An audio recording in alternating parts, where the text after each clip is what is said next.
BBC Media Action's the international NGO arm of the BBC.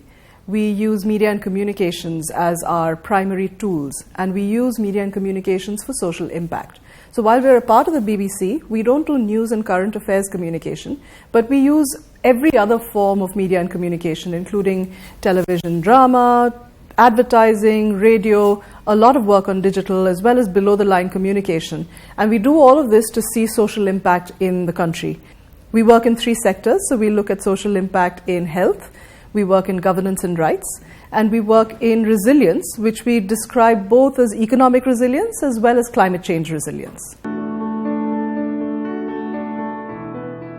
So for us, actually, digital is a tool. It's a way of reaching people who are digitally empowered and digitally enabled. But we define digitally enabled very differently from a lot of the tech world does.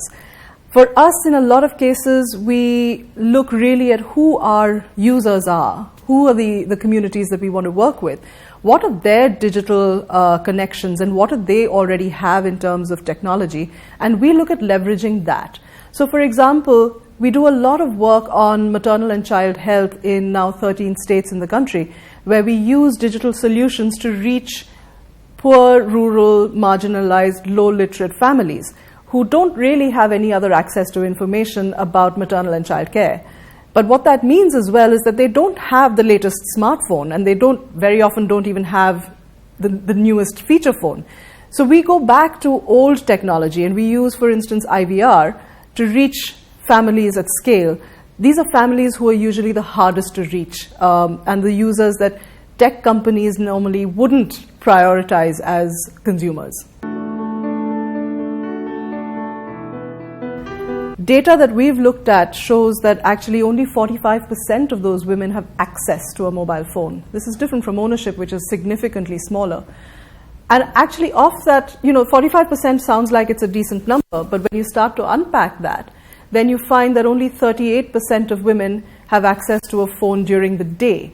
And that's really important to understand, because daytime hours, is when TRI actually allows you to send any kind of digital services to communities. So automatically, immediately, you've lost about 60% of your user base straight away. And then you start to funnel that down further, and research has shown us that actually only about 70% of that 38% were able to make an outbound call, which is the simplest thing you can do on a phone, dial a number. They weren't able to do that.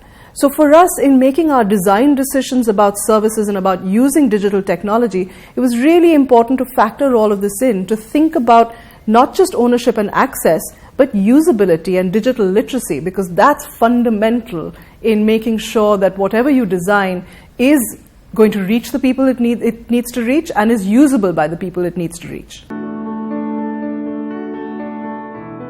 Our approach is sort of very much human-centered design. So what that means is that we're working with the communities that we're designing for from the outset, and we test constantly. So every time we make a design decision, we test that with the consumers and the users that we're targeting, so that we can make sure it works the best for them.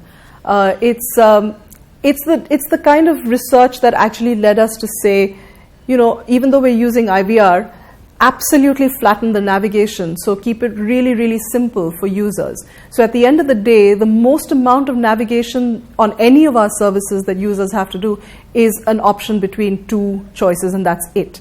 So there's no complex navigation anywhere. In fact, with Mobile Kunji, which is our job aid for health workers, we've taken the navigation entirely out of the service, even though it is IVR. And what we've done is that we've broken this down into every piece of information we want to communicate has a unique toll-free number that's connected to a card on a deck of cards that the health worker uses.